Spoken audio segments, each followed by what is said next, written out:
apologize for any person who were not recognized or acknowledged as first-time visitors. So here I'm going to do it now. Those who are visiting for the first time, can you stand, please? For the first time. First time. Can you stand, please? Okay. All right. Thank you.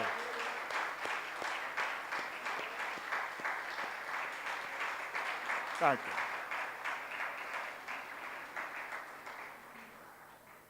Okay, at this time, we will have our main course. So put your hands together for Elder Ken Allen.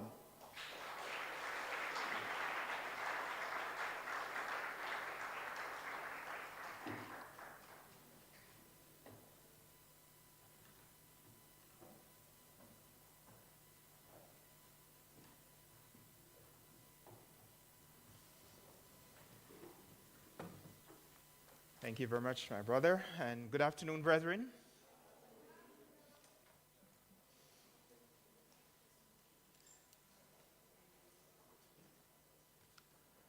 Welcome to all of those who are online, and I join also in welcoming our visitors. It's always nice to have new folks among us, and we certainly hope that it will have been worth your time to be here.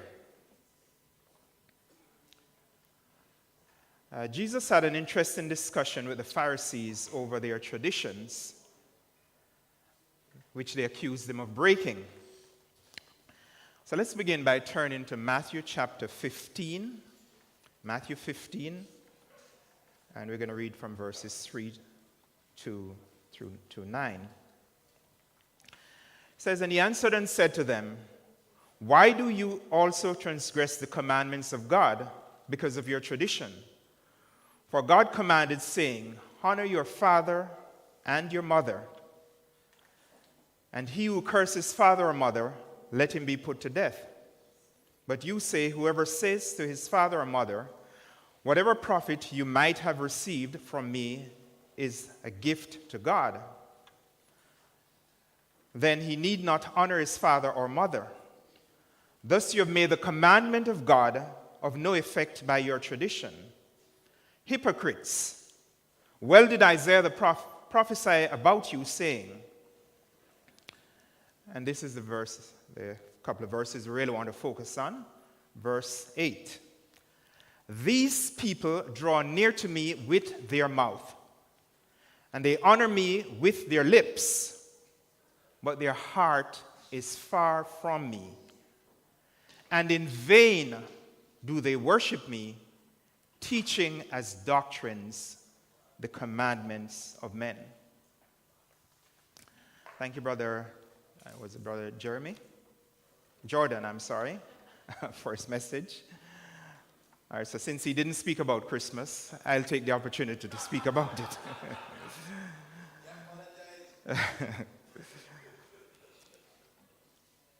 Just let me ask a question. How many of you might have tuned in last Sunday to that Otrius campaign on Christmas? All right, so some of you didn't manage to do that, so now we'll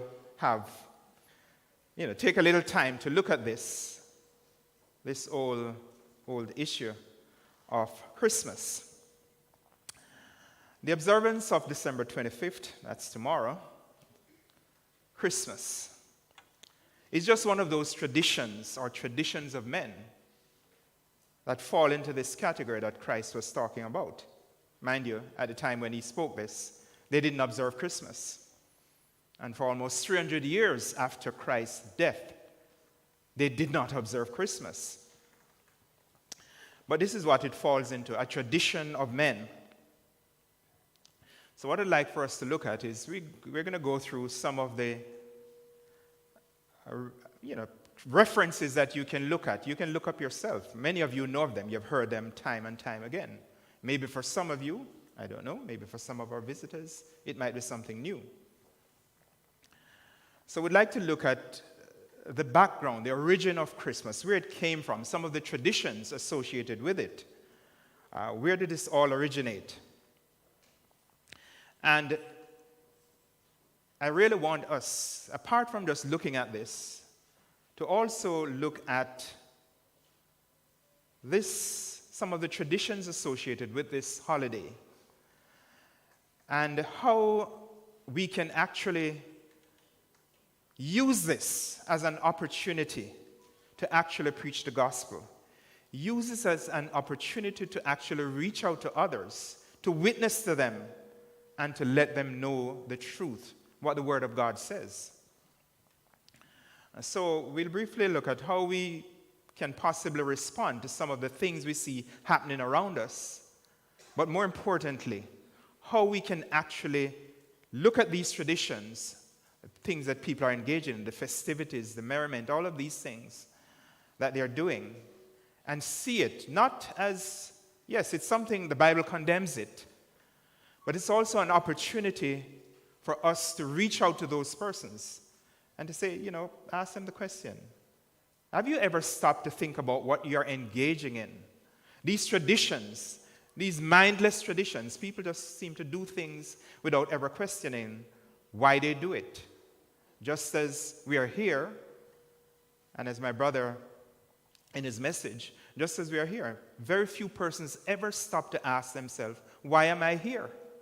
What did God create me for? Do I have a purpose in this life? In the same way, people go about their traditions, whether it's keeping Sunday, or keeping Christmas, or keeping Easter, or doing all kinds of other things, some of which the Bible outrightly condemns. But they never ever seem to stop to think and ask themselves the question, why am I doing this? Who am I following? Who is my example? So that's what we want to look at today. And as we look at this, we'll see that Christmas is nothing more than Satan's attempt to give mankind some false hope. We look at this season. We hear the music on the radio. We see all the festivities round about us. We see all the activities to, quote unquote, make the place look bright.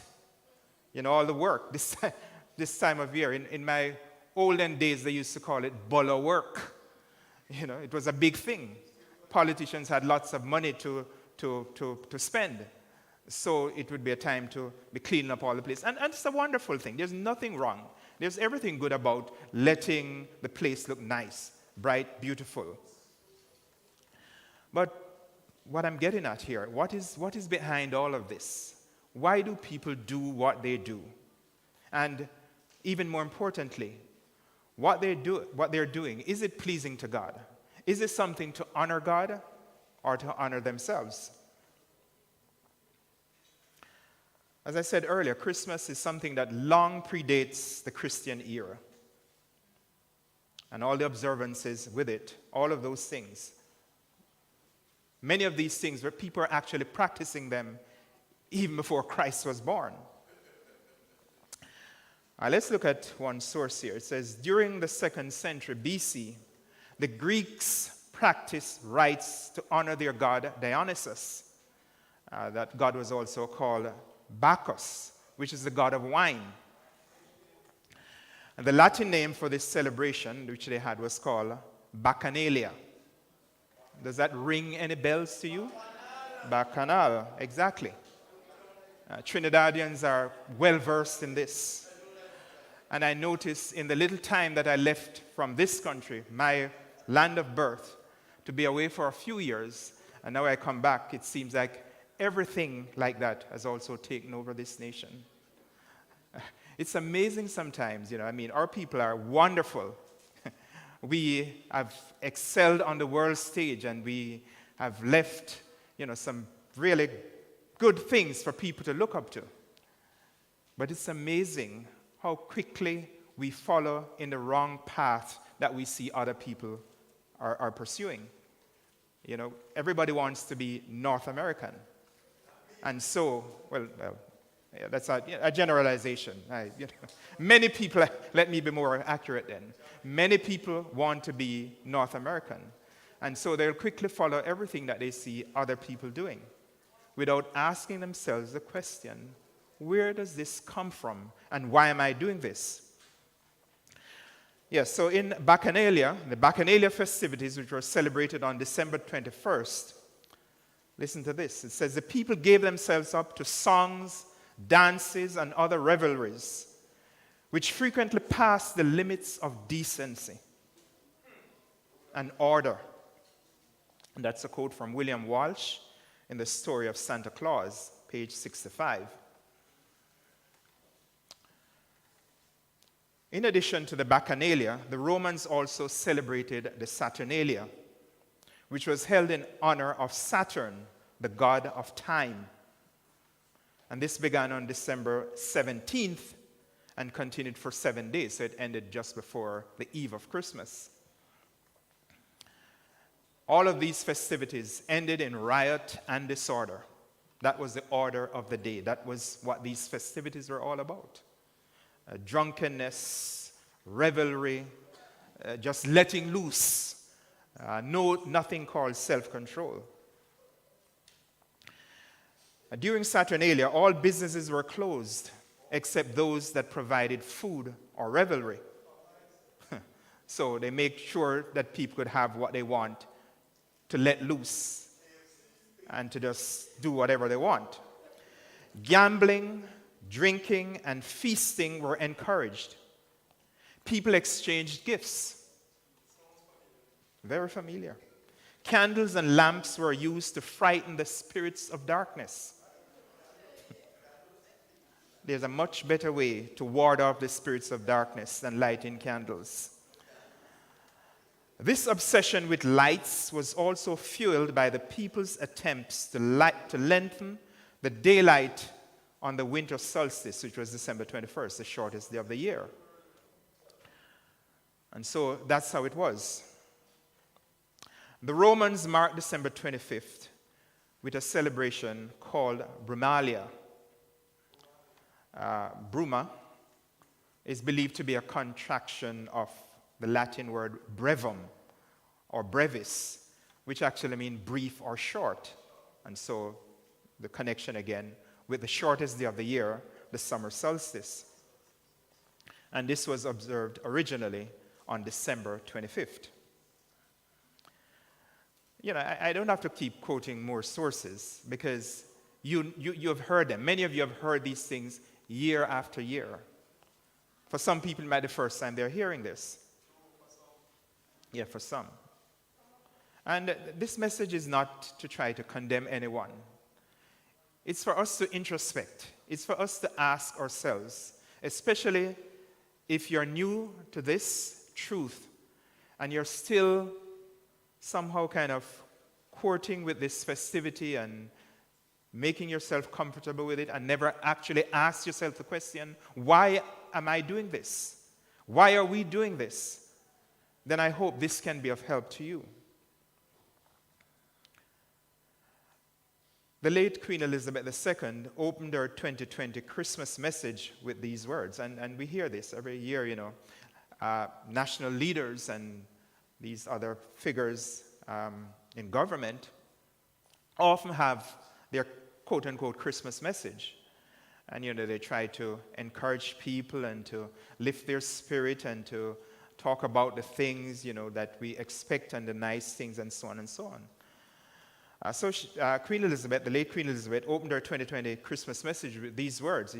She said, "Every day we herald the coming of Christmas by turning on the lights.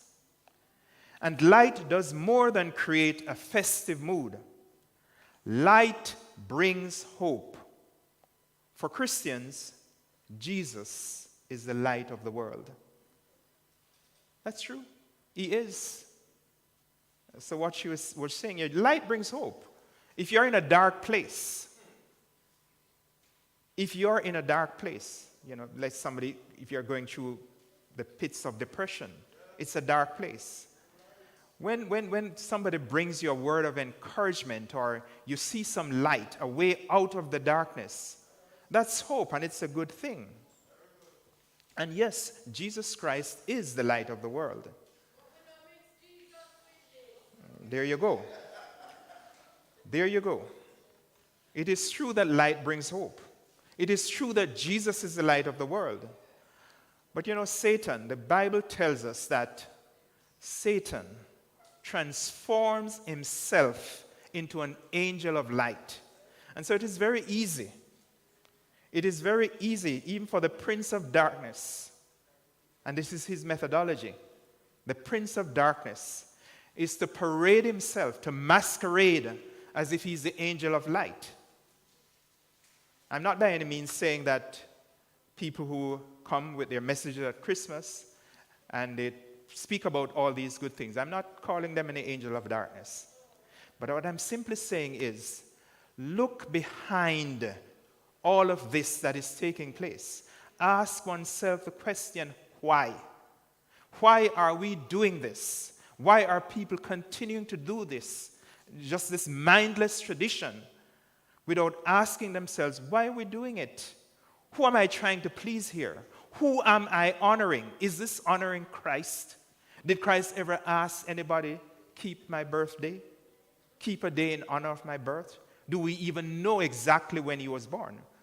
And I tell you, we have an idea of when he was born, and it was certainly not in the dead of winter. But we'll get to that later. 2 Corinthians chapter 11, 2 Corinthians 11, verse 13 through 15. Says, for such are false apostles, deceitful workers, transforming themselves into the apostles of Christ. There are many who claim to speak for Christ, but they don't. There are many who claim to speak for Christ, who claim to represent him, but they are imposters. It's nothing to take up the word and to use it and to quote the scriptures. A lot of people are doing that. But the sad thing is, brothers and sisters, the lives that they are living is anything but what God calls us to live. And so if there's not a unity, if there's not a oneness between how we live our daily lives and the things that comes out of our mouths, then something needs correction. No wonder, for Satan himself transforms himself into an angel of light.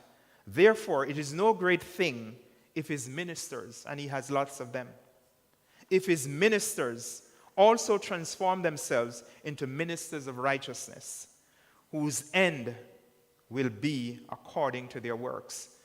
So it all has to do, brethren, with the works. It all has to do with the fruits. What kind of fruit is the ministry producing? Is it changing people's life for the better? Or is it just giving them temporary thrills? Is it just a matter of making people feel good? Because you can jump up and praise the Lord, and then you go back home and you're living like a devil. If our ministry is not changing the lives of people, if it's not doing that, it's not doing anything. It is not doing anything. The tradition of celebrating December 25th as Christ's birthday came to the Romans from Persia. Mithra, the Persian god of light and sacred contracts, is said to have been born out of a rock on December 25th. What nonsense. Roman Emperor Aurelian established the festival of Dies Invicti Solis, the day of the invincible sun. And so there's all these kind of play on words and ideas, the Son of God and the S-U-N, comparing those and trying to make all these connections. And that's how the devil works. Just give you a little of this, a little truth, and a whole bunch of lies. You put them together in an attempt to make the whole bunch of lies and everything else look like it's true. The observance of Christmas, for anyone hearing my voice here and anyone who is yet to hear it, the observance of Christmas is absolutely wrong. It is not biblical, it is not godly, and despite the attempts to make it, quote unquote, in honor of Christ, it does not honor him. In fact, it does Christ grave injustice and disservice. The observance of Christmas is wrong, my brothers and sisters, because of its roots, where it's coming from, and what it attempts to do. Let's turn to Exodus chapter 20, the commandments, 10 commandments God gave to his people. Exodus 20, verse 3 through 6. You shall have no other gods before me. You shall not make for yourself a carved image, any likeness of anything that is in the heaven above, or that is in the earth beneath, or that is in the water under the earth. You shall not bow down to them, nor serve them. For I, the Lord, am a jealous God. God doesn't want us to share his glory with any other God. One God, the sovereign, almighty God. He wants our total commitment. He wants our total trust in him. For I, the Lord your God, am a jealous God, visiting the iniquity of the fathers upon the children to the third and fourth generations of those who love me, of those who hate me, rather, but showing mercy to thousands, to those who love me and keep my commandments. And so what I'm saying is, there's no commandment in the scriptures about keeping Christmas. So straight out, if we say we are keeping this, if anyone said they are keeping this holiday to honor God, it is obviously going against the commandments of God. It's creating another God. It is attempting to worship God in a way he does not sanction. And we can't do that. It's just not right. It is sin.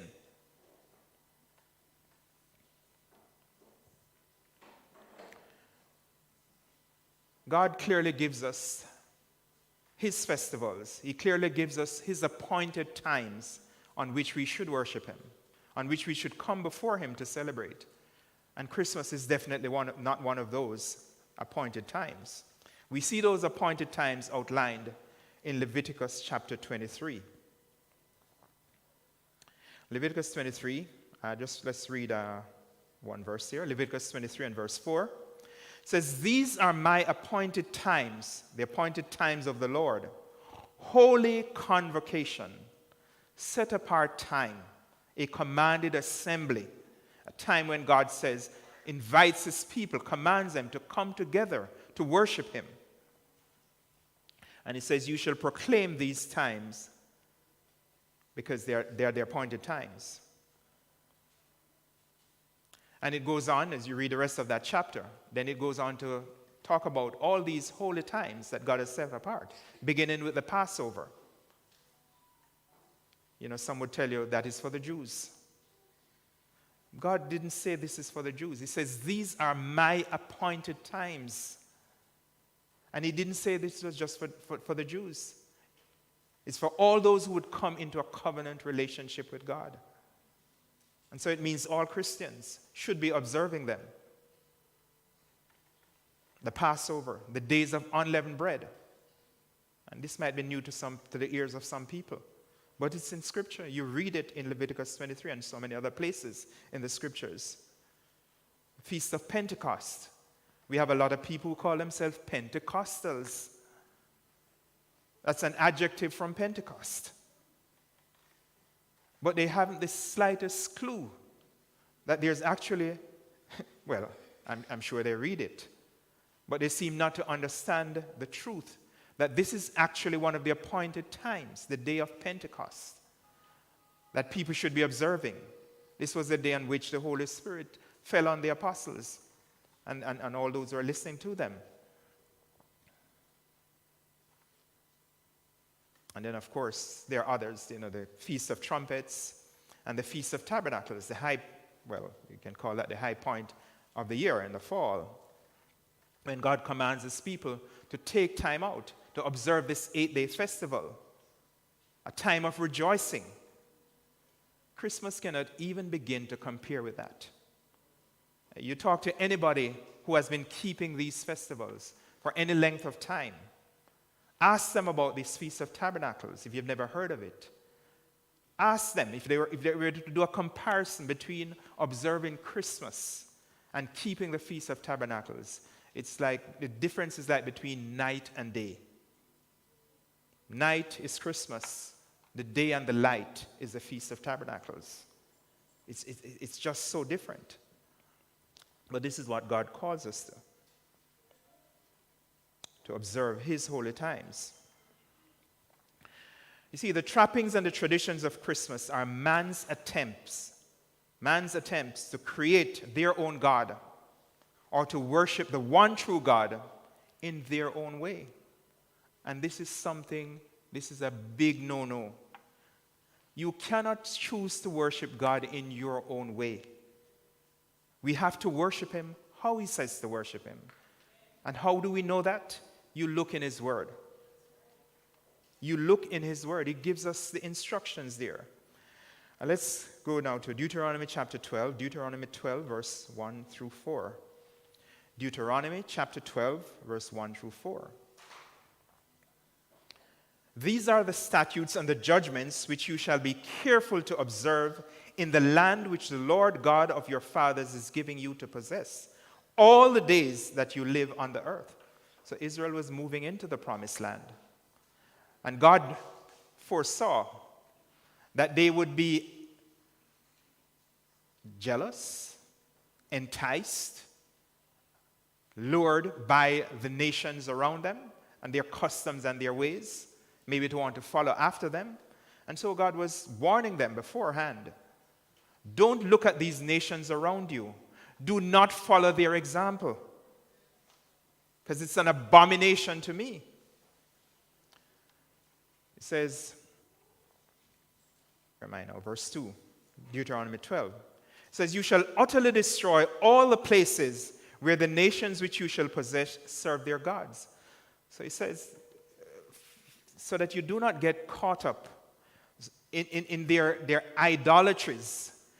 Destroy their places of worship, all their altars, all the trappings of their religion, because I want you to have a relationship with me. Yes, the invisible God, but the God who is more real than that which we can see. You shall utterly destroy all the places where the nations which you shall possess serve their gods, on the high mountains and on the hills, and under every green tree. Every green tree? Evergreen tree. Yes, that's a good way to put it, an evergreen tree. And isn't that one of the trappings of Christmas? Cutting down a tree, an evergreen tree, decking it with all kinds of tinsels and lights. You shall destroy all their altars, break their sacred pillars, and burn their wooden images with fire. You shall cut down the carved images of their gods and destroy their names from all that place. And listen, verse 4. You shall not worship the Lord your God with such things. People come and they'll give you an argument. Oh yes, I know that Christmas is pagan. But we're not doing it like the whole Romans used to do it and the Greeks. We are using this to honor God. Can you? Can we? No, we can't. In God's eyes, it's an abomination.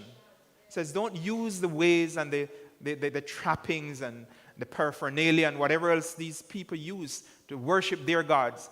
Think you can use that and worship me. Israel fell into that trap. Moses had gone up to the mountain to get the commandments. And what were the people asking for? Oh, this Moses is probably dead. Let's get things going. Aaron gave in, made them gods of gold, golden calf, and they stood down to worship these things.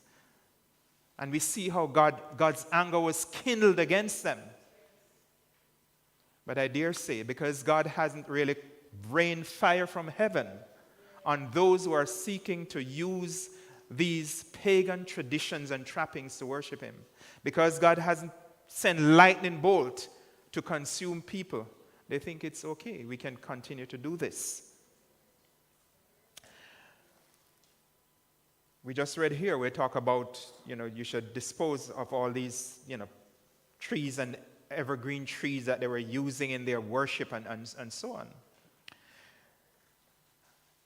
If you were to look up the history of the Christmas tree, you see that it goes way back. Way, way, way back. And it took on, more life in many years back among the Germanic tribes in Europe, where they were practicing all these rites with trees and so on. It's amazing. We read the scriptures and you see something here in Jeremiah chapter 10. Jeremiah chapter 10, verse 3 to 5, which speaks so, it's from so far back when, how many thousands of years. And it's as if Jeremiah was looking right at what people are doing in this very day and age. Jeremiah 10, verse 3 to 5. For the customs of the people are futile. For one cuts a tree from the forest, the work of the hands of the workman with the axe. They decorate it with silver and gold. What is that? What is that? Isn't that the Christmas tree? It can't be any clearer than this. They decorate it with silver and with gold. They fasten it with nails and hammers so that it will not topple. They are upright like a palm tree, they're upright like a palm tree, and they cannot speak. They must be carried because they cannot go by themselves. Do not be afraid of them, because people are afraid of these things. These idols that they were worshiping, whether in the form of trees or statues or whatever else. But God distinctly forbid any such practices. We think of Santa Claus. Santa Claus. Even in a nation like this where we don't have chimneys, as far as I know, I've never seen one on any house in Jamaica. You tell children lies about this big fat man in a red suit coming down a chimney and he's leaving presents for you under the tree. What kind of nonsense is that?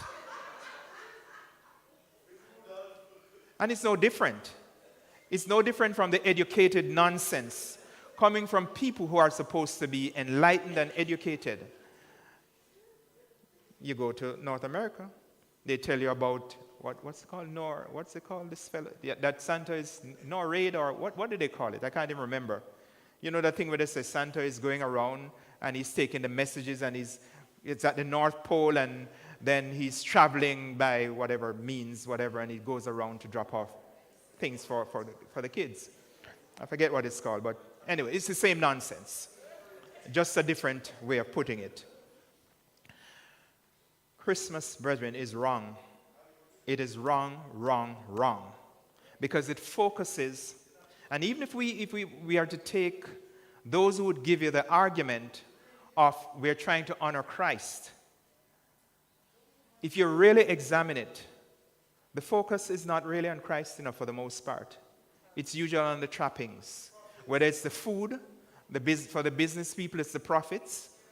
Because they sell more this time of the year than they would make for all the rest of the year. So that's what's driving this thing. They're focusing on the creation rather than the creator. Romans 1, 21 to 23 says, because although they knew God, they did not glorify him as God, nor were they thankful, but they became futile in their thoughts, and their foolish hearts were darkened, professing to be wise. And it's amazing how many people who still engage in the tradition would tell you how they are intelligent, how they are well learned, but nevertheless, they engage in a mindless tradition.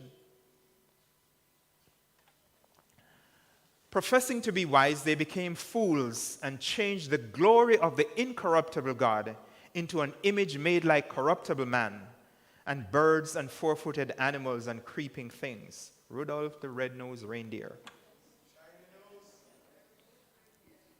There's a warning for us, brethren, not just for those who are engaging in the practice of this pagan holiday, because that's what it is, there's a warning for us too, because, we can make similar mistake, brethren.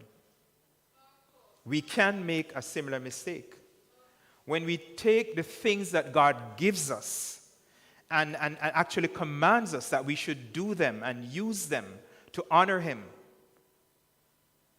we can make the very serious mistake of elevating those things above the God who actually we are using them to honor and to worship.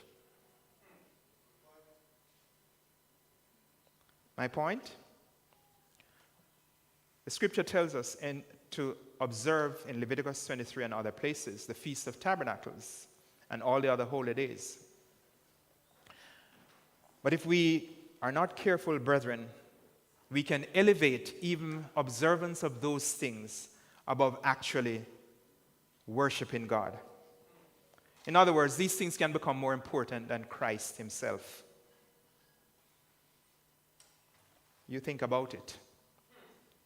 And think about how we treat these things that God gives us, these things that God actually commands us to do and to use.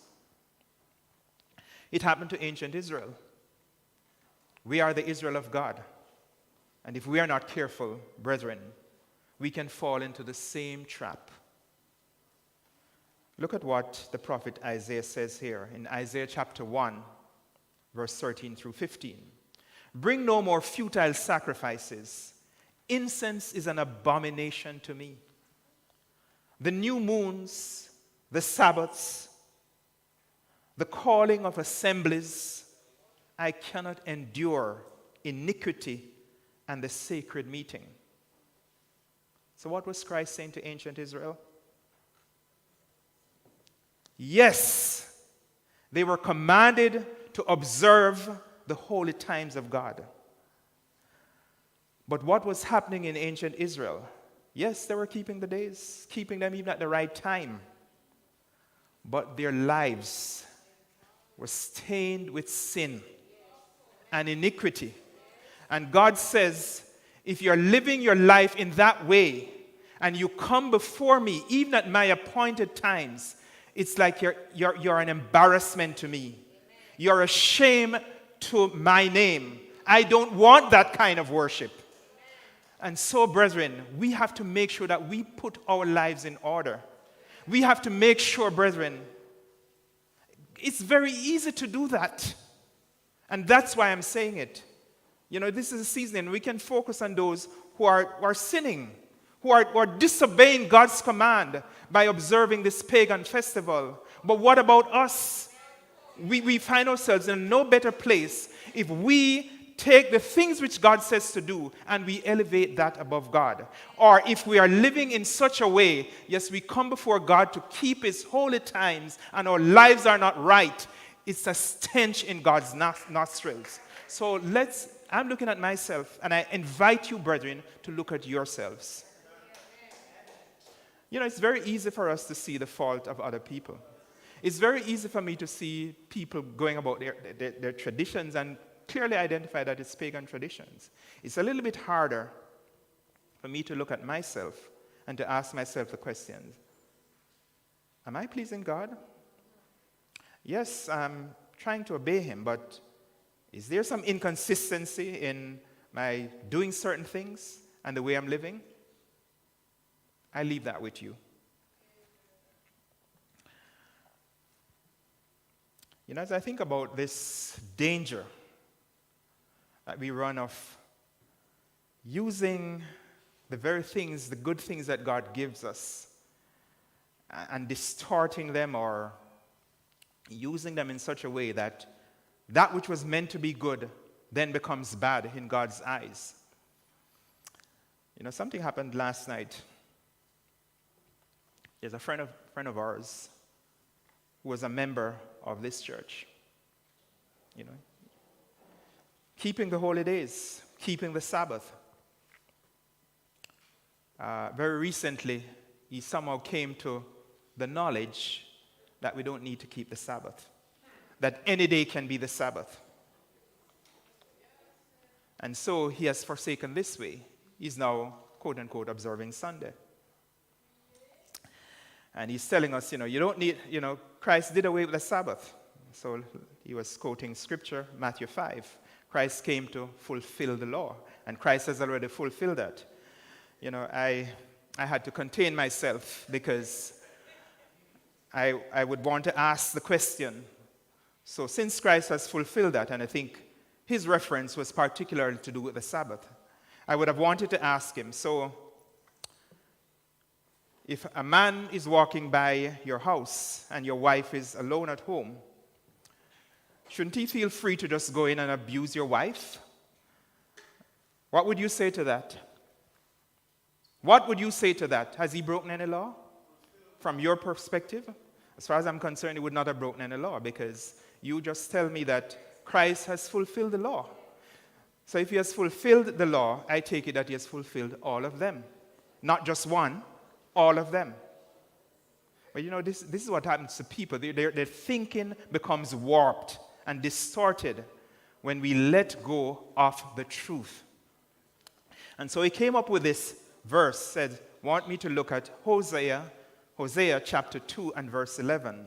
Hosea chapter 2 and verse 11, which says, I will also cause all their mirth to cease. Mirth, an old-fashioned word for merrymaking and festivity. I will also cause all their mirth to cease.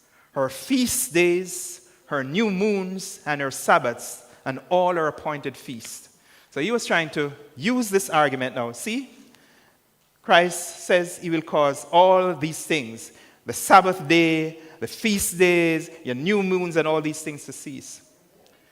Look at the word. Look at the wording of it. It says, I will also cause all her mirth, not my mirth.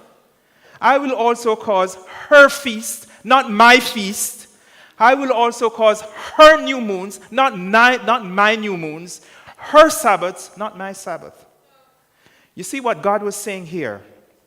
He had become so disgusted with Israel because of their idolatries, turning away from the commandment of God, doing what they wanted to do.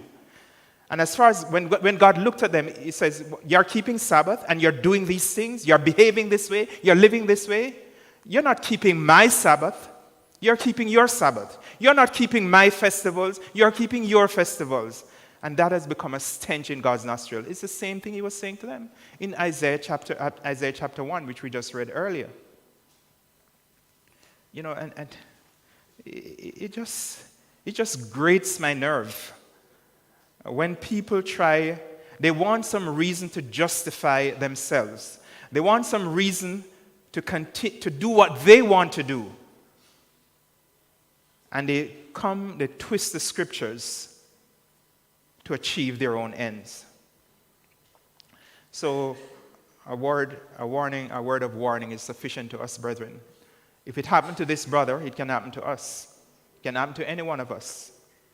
But we must hold fast to the truth.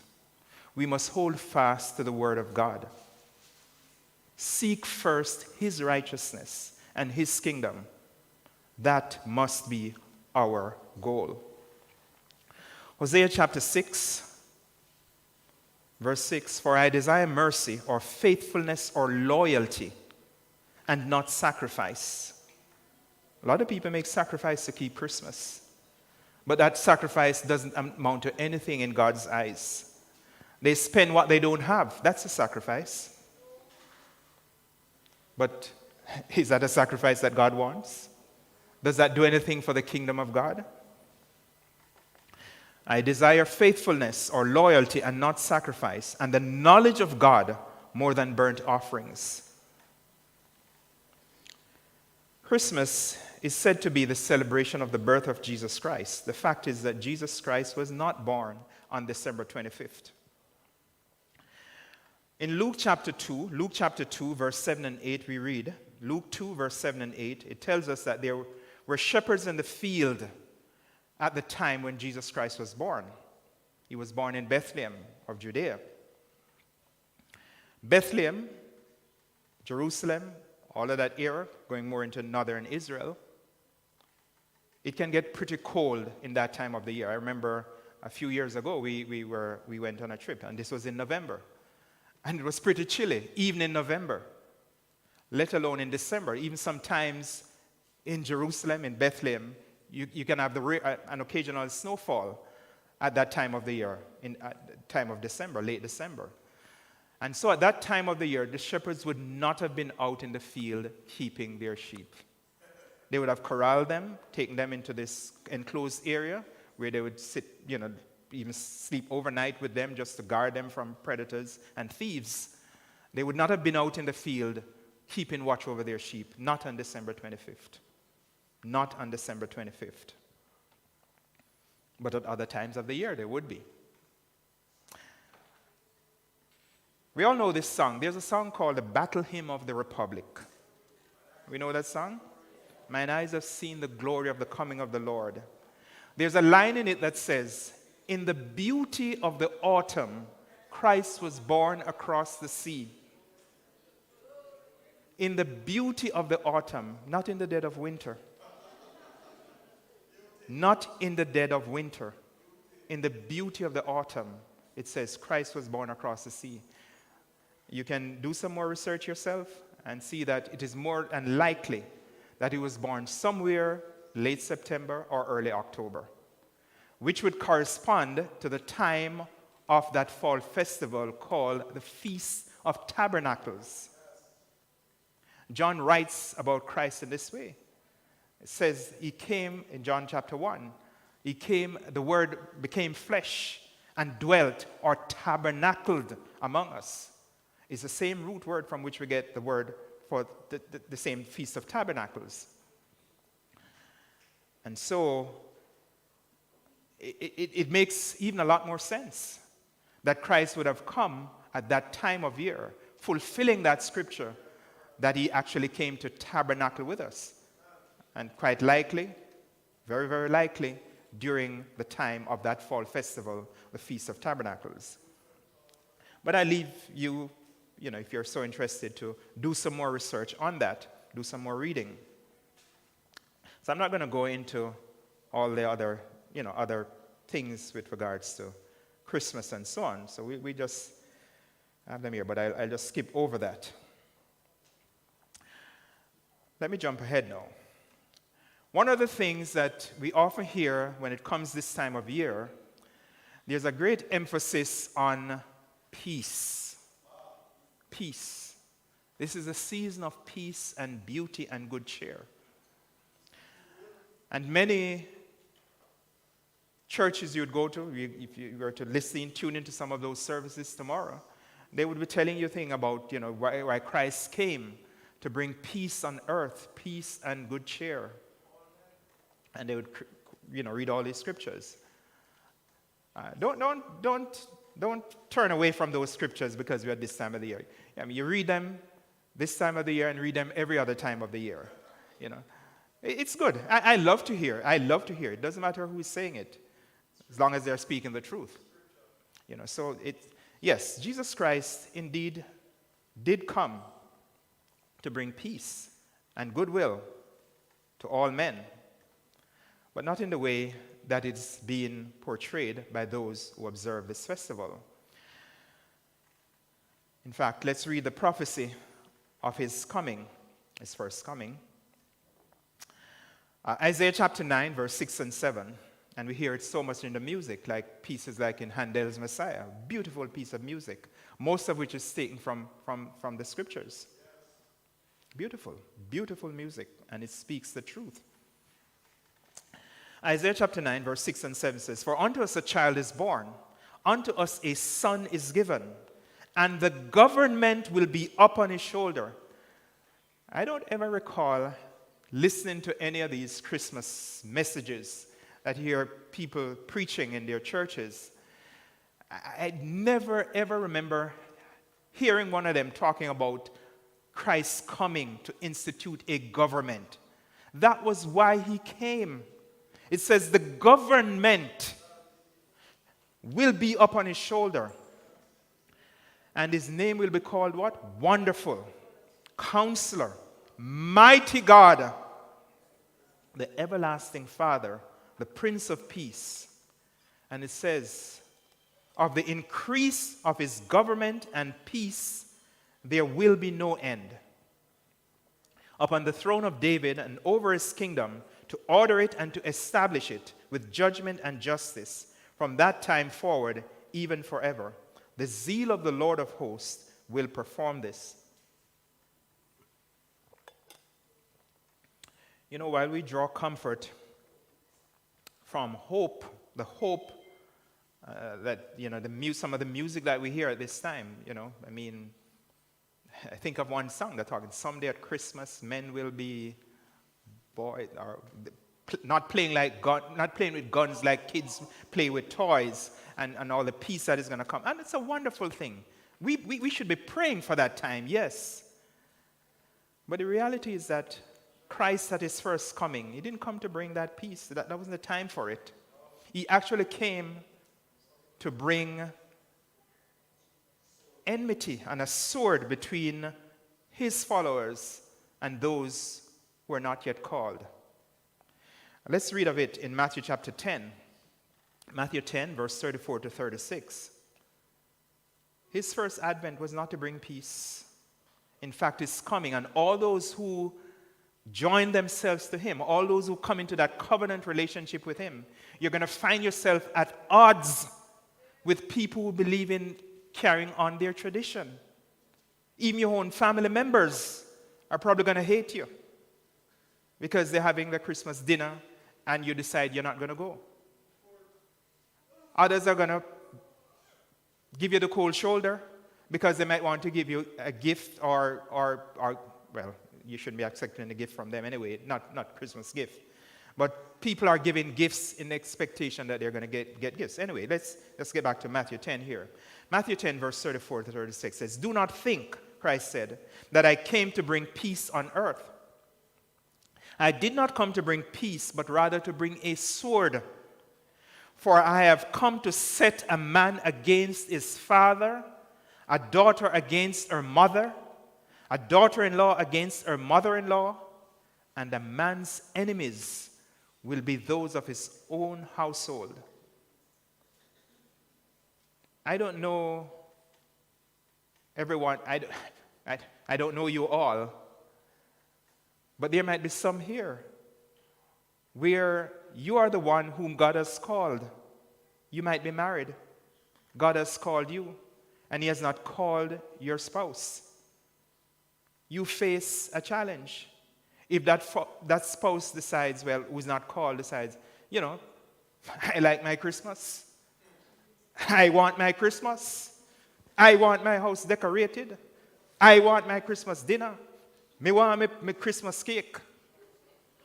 It's a reality. And adding children to the mix would be quite another thing in such a situation. So it's something that we have to deal with.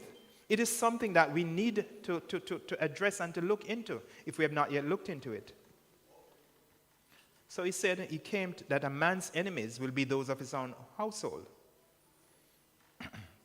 Is it any wonder then, brethren, that this season of the year, which is supposed to be wonderful, which is supposed to be peaceful, which is supposed to be joyous, is it any wonder that we see so many conflicts around us, especially at this time of the year? So much stress that many people are under, and an increase in crime, criminal activity. It should make us ask something. If this is supposed to be a joyous time, a celebration of something good as Christ coming into this world, why is there so much negativity associated with it? You see, brethren, Christmas leaves Jesus lying as a helpless babe in a manger. Because that's what they portray, nativity scenes. They're not focusing on the Christ coming back as king and Lord to rule and to reign. The focus is on Jesus in a manger. Jesus lies as a helpless babe in a manger while the world goes on about its business, feasting, merrymaking, reveling, and doing all kinds of things, breaking God's laws. Jesus did not come to stay lying as a helpless babe in a manger. He came to save and to deliver us from sin. And he's coming back again to rule and to reign as King of Kings and Lord of Lords. All governments will have to submit to the government of God. And Christ did not pull any qualms about this. He actually told the people when he stood before Pilate. And Pilate asked him, are you a king then? What did he have to say? John chapter 18, verse 37. Pilate therefore said to him, are you a king then? Jesus answered, you say that rightly, for I am a king. For this cause I was born. Jesus wasn't born to be a helpless babe lying in a manger.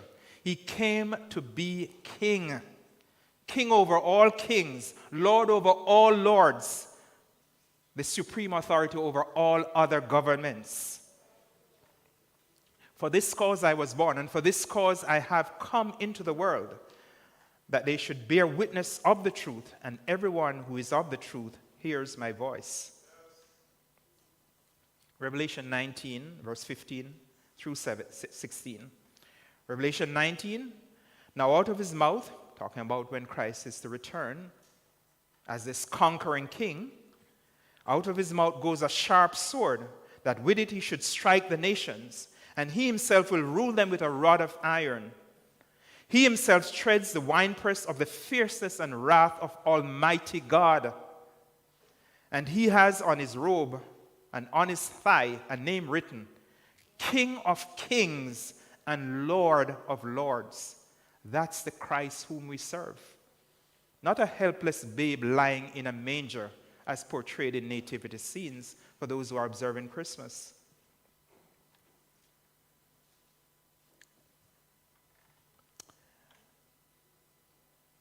As I did my research, I came across this, that it says that people tend to experience depressive episodes at this time of the year more than at any other time. And especially in the northern climates, places like North America, when it gets really cold at this time of the year, it says, and the days become short and dark, it says a lot of people suffer at this time of the year from SAD, seasonal affective disorder. Yes, SAD. it's quite an appropriate name for that condition. Seasonal affective disorder. It's people, the short days, the darkness and all of that just bring on a depressive spirit on people, on some people. And some of those people also suffer from loneliness because they see, especially if they are poor and so on, and they may not have all the resources they need. They see other people engaging in the festivities, and if they can't engage in that, it just makes them more depressed. And others get depressed just from trying to keep up appearances. So your neighbor decide, they're going to pretty up their place because it's December, it's Christmas. Paint up. If you don't have the money to paint, let your house stay where it is. You don't have to try to be like everybody else. You paint it when you have the money to paint it and can buy paint. What's more important? Yes, you keep your place clean. So if it's the one coat of paint that is there from before the flood, you get some soap in water and you wipe it. If it have marks, you don't have to try to be like everybody else. You don't need to go borrow a loan to go buy Berger paint to paint your house. It's not necessary. And this is the kind of pressure that people often feel under. People feel pressure because everybody else is doing it. You feel, I'm not keeping Christmas, but it's December, man, everybody else look nice and bright, Me not keep Christmas, but, at least me get a little paint, make the place look a little sprucey. There's no need for that. There is absolutely no need for that. That is putting oneself under unnecessary pressure and trying to be like everybody else. No different from ancient Israel, who wanted a king like everybody else around them.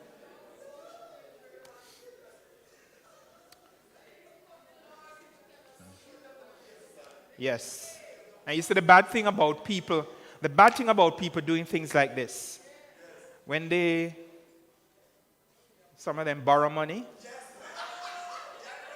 borrow money in order to keep up this festivity. So they have a wonderful December, very merry.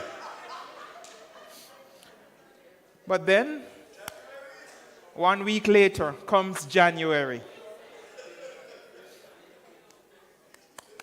And the loan that you borrow needs to be repaid.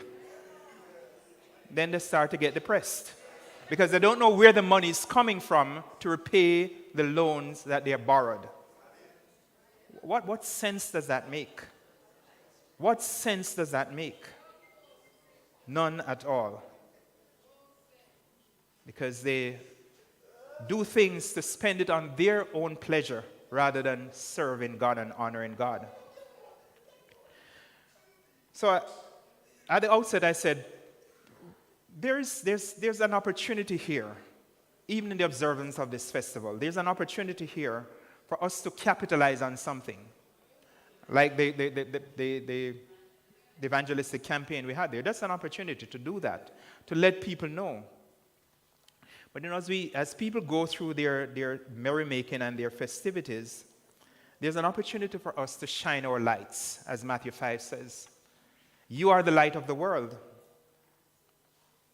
Verse 16, Matthew 5, it says, let your light shine before men, that they may see your good works, and by so doing glorify your Father who is in heaven. So this observance of Christmas has no biblical basis, no biblical foundation. But we still have to interact with people who still feel they should keep Christmas. Family members, maybe your spouse who is not a believer, your children who might want to, if they're at that age, they're following maybe the unbelieving spouse. They're under pressure at school to do all kinds of things, take part in plays and stuff like that to do with Christmas and so on, exchanging gifts and all this kind of stuff. So it demands of us then, brethren, is that if we who know better, to do better. And one of the ways of doing better is using wisdom in how we interact with other people. I'm going to address a few things, and I'm sure for some of you, by the fact that you have been through so many of these periods, you know how to deal with some of these things. Some of you might not know. And if you don't, there are older members here, there are your ministers here and your deacons who you can talk to about how to deal with some of these situations. Because these are real things that people will experience, and maybe some of you are actually experiencing these things. You might be in a relationship, as I said, where you are the believer, your spouse is not. You have children, and they might want to follow your spouse who is not the believer. So these are real things, and we have to, as I said, we have to interact with people. So it calls for wisdom. It calls for wisdom, and it calls for love.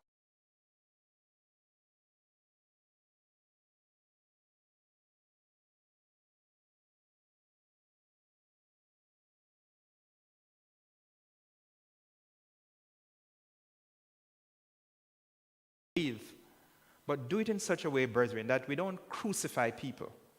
Give them an opportunity to redeem themselves. Give them an opportunity to come to the knowledge of the truth. There's an expression, you cannot use vinegar if you want to catch flies. Or you need something sweet, something that's tasty. So while we hold fast to the truth, if you want people to listen to you, reach them where they're at. Speak to them in a language they can understand. Tell them the truth, but do it in such a way that you don't drive them away. You actually create a curiosity in them. Do it in such a way that they would really want to find out more, rather than running away from you.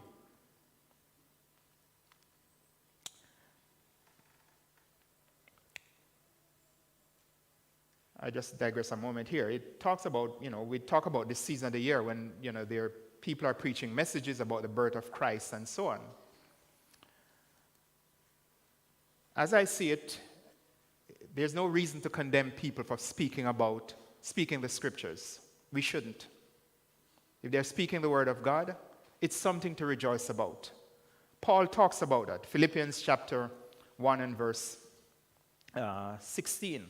It says some people preach Christ for different reasons. But it says, Paul says, he rejoiced in this, whether they preach Christ out of envy or out of pretense. The fact that Christ is preached, we rejoice in that. The fact that they even mention about the fact that Christ is born, that's something to be glad about.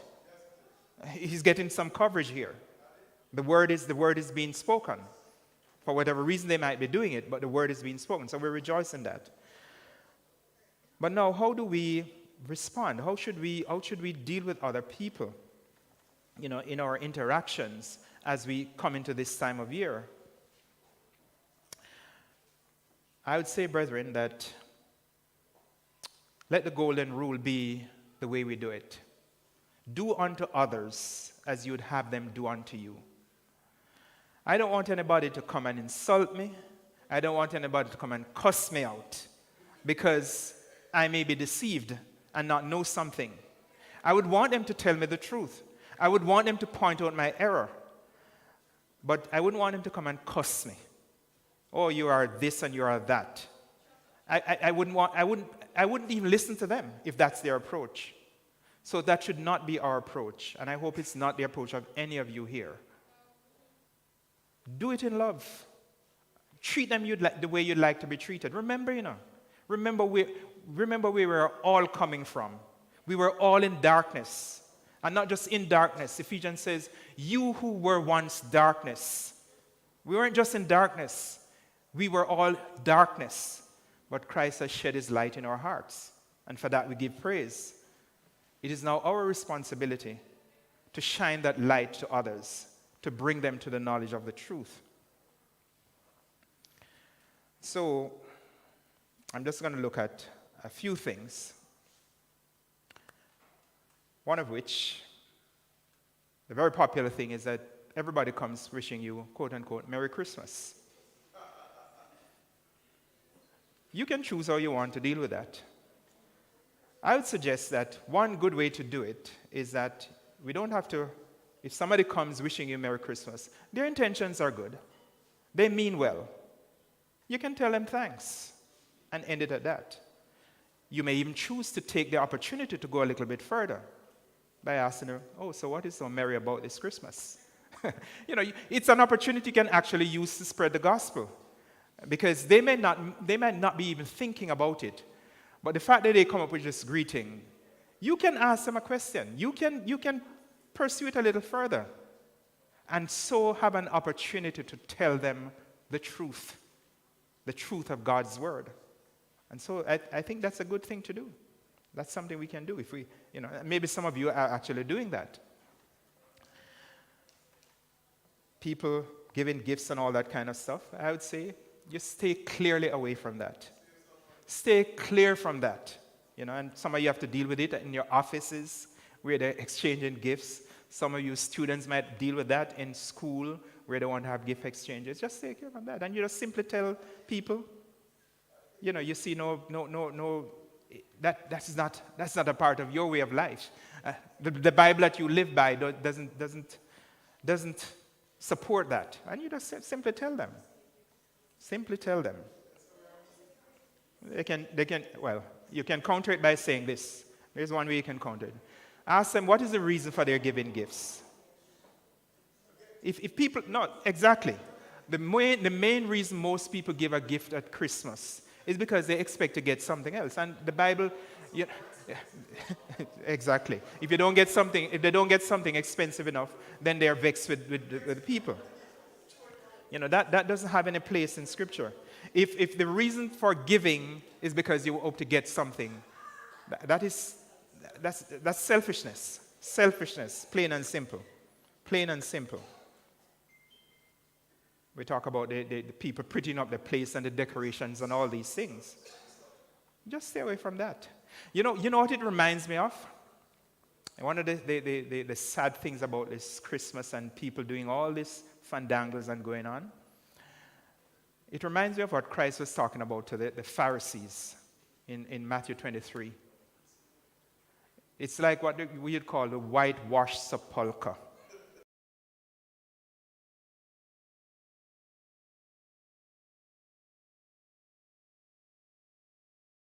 But when you get to the core of it, it stinks and it is rotten. It stinks and it is rotten. It's a stench in God's nostrils because it is doing nothing to honor God. It is doing nothing to please God. But it looks very beautiful on the outside. All the tinsels, all the trappings, all the nice quote-unquote music.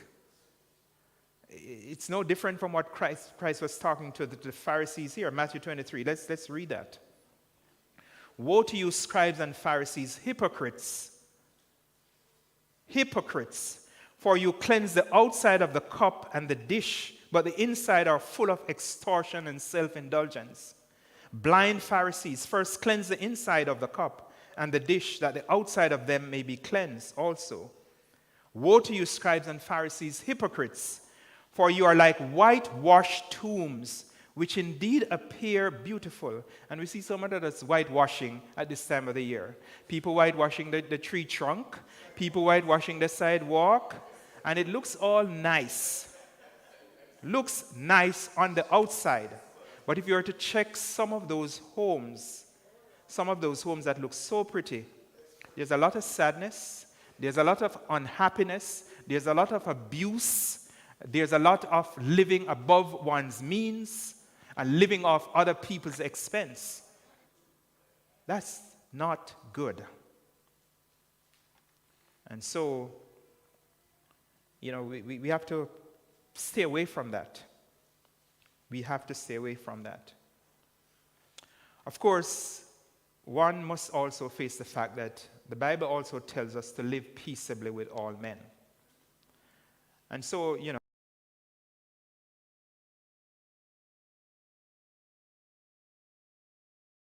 for our brothers and sisters, and especially my wife and myself believe the same thing.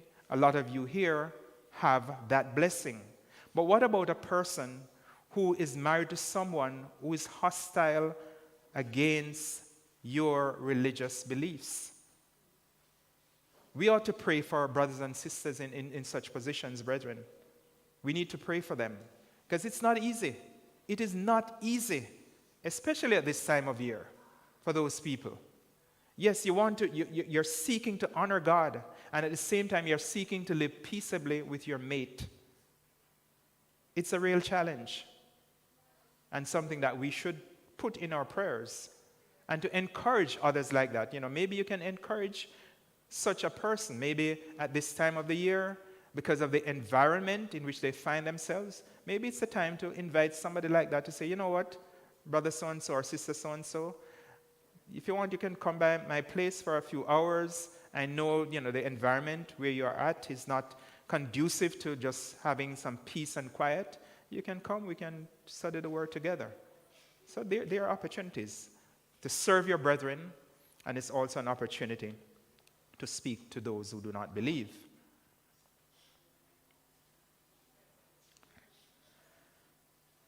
I'm going to say this. I know we are all at different stages in our walk with Christ. And so even when we think about things like Christmas,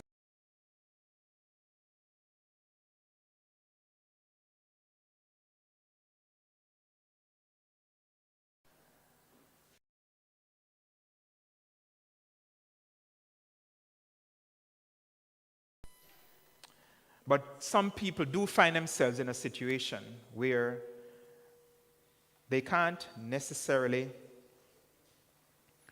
get themselves out of that environment.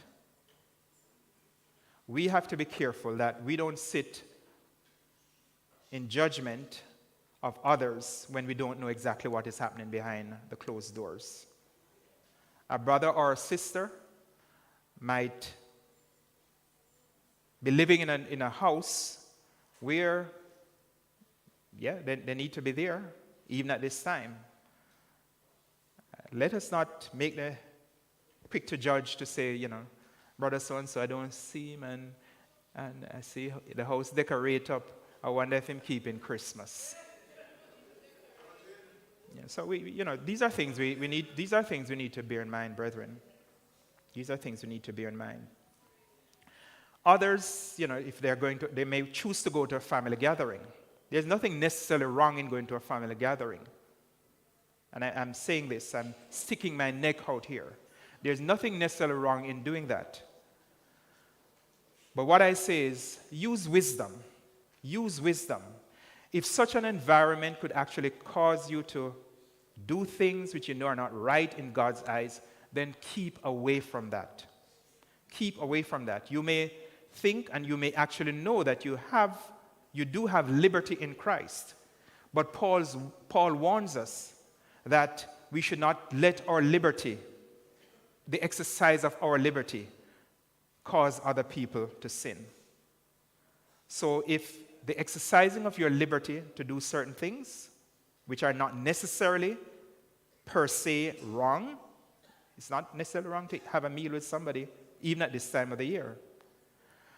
But if to exercise that liberty could cause another brother to stumble, then for God's sake, don't exercise that liberty. I rest my case.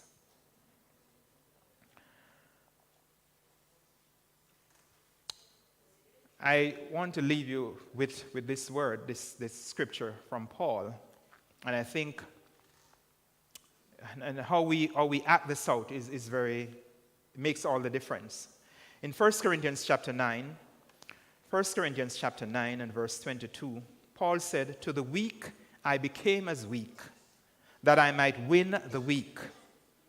I have become all things to all men, that I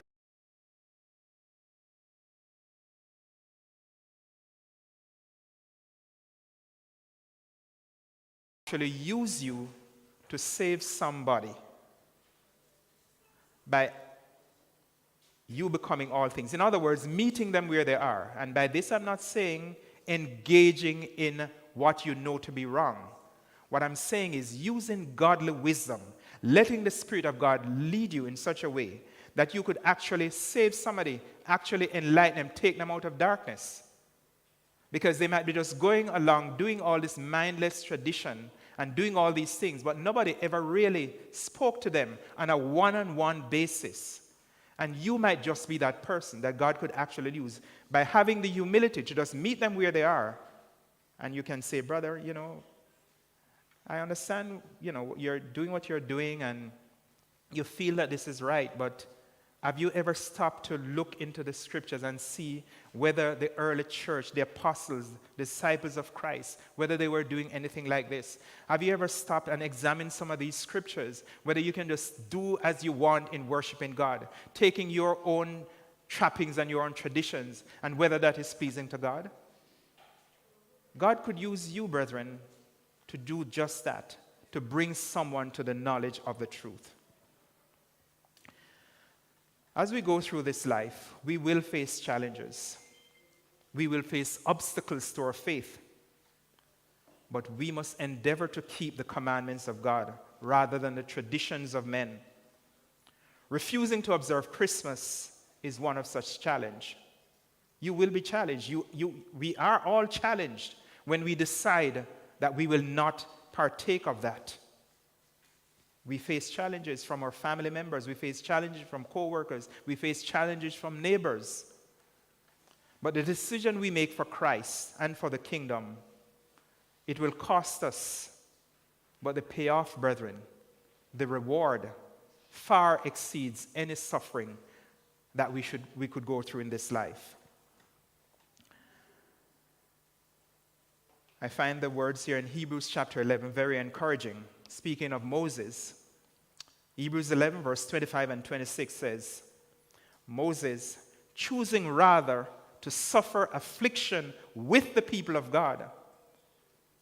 And many of you have suffered affliction over the years because you decide to hold fast to the word of God rather than the traditions of men.